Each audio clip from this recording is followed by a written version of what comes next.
Your Eminence, Cardinal Tauran, revered sadhus and clergy, leaders of faith, distinguished guests, ladies and gentlemen, may I offer a warm welcome to the BAPS Shri Swaminarayan Hindu Mandir, host of this historic seminar entitled Catholics and Hindus, the Practice of Compassion as a Contribution to Peace.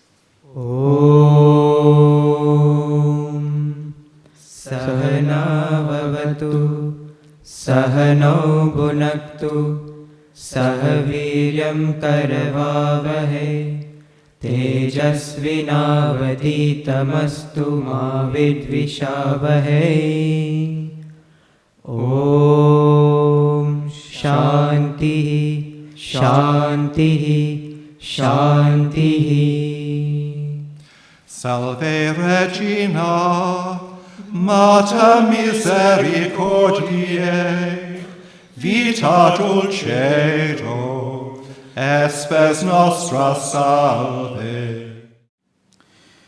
Your Eminence, Cardinal Tauran, venerable faith leaders from the Hindu and Catholic communities, and distinguished guests, firstly, on behalf of our spiritual leader, His Holiness Pramukh Sai Maharaj, and the entire BAPS Shri community in the UK, may I extend a very warm and gracious welcome to the Cardinal, His Eminence John Louis Tauran.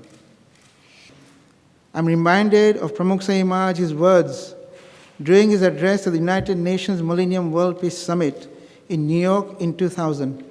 He said, "The unity of all faiths will make our common future strong and protected. Flourishing together by working together is the key to lasting peace. We must not progress at the cost of others, but sacrifice a part of ourselves for the good of others." Interreligious dialogue, as we know, should serve the purposes of knowing and respecting each other's religious traditions and beliefs better, of seeing and appreciating the goodness and wisdom found in other religions, and of creating the conditions for all to live in peace and freedom. And in the process, interreligious dialogue should also help us to become persons who are more genuinely religious, better members of the society in which we live in, and overall better human beings who believe in the ultimate sovereignty of God over the world. At a time of social and economic crisis like the one we are presently going through, turning our thoughts on the notion of compassion has a renewed relevance.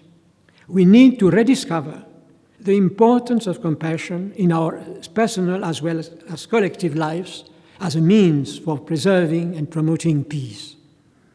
In spite of the differences of positions and perceptions that mark our respective religious tradition, I do feel that both Hinduism and Christianity have a treasury of shared values of which compassion may be one of the foremost.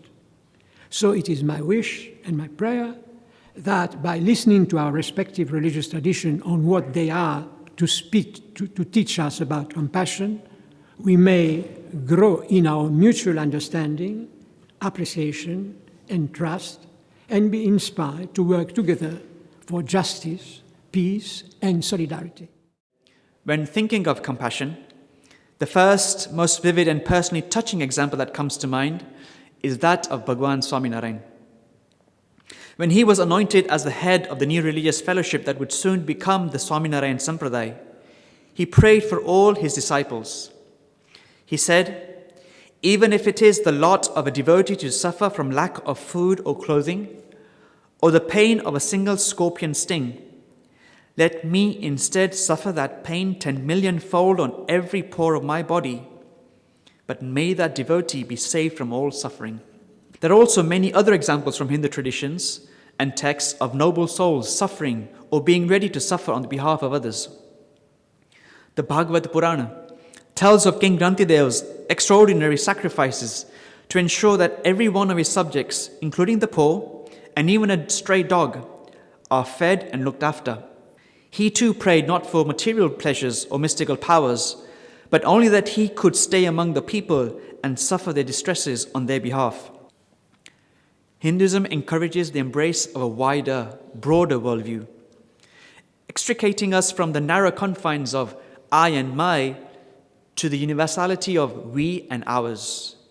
It teaches that the whole world is one family, Vasudhaiva Kutumbakam, that we are all the children of one eternal being, Amrutasya Vayam Putraha, and that our innermost core, we are actually spiritual beings in material bodies. We are all united by our spirituality, even while being of different colors, countries, and convictions.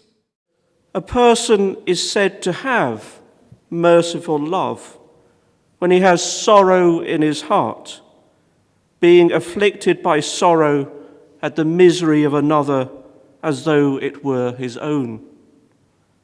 Hence it follows that he endeavors to dispel the misery of that other person as if it were his own. And this is the effect of merciful love. Being affected by sorrow at the misery of another as though it were his own. This then is compassion in the basic meaning of the word, to suffer with. But in the form of merciful love, such compassion does not just stop at the feeling of sorrow or pity for another. Rather, it moves on to dispel the misery of the other.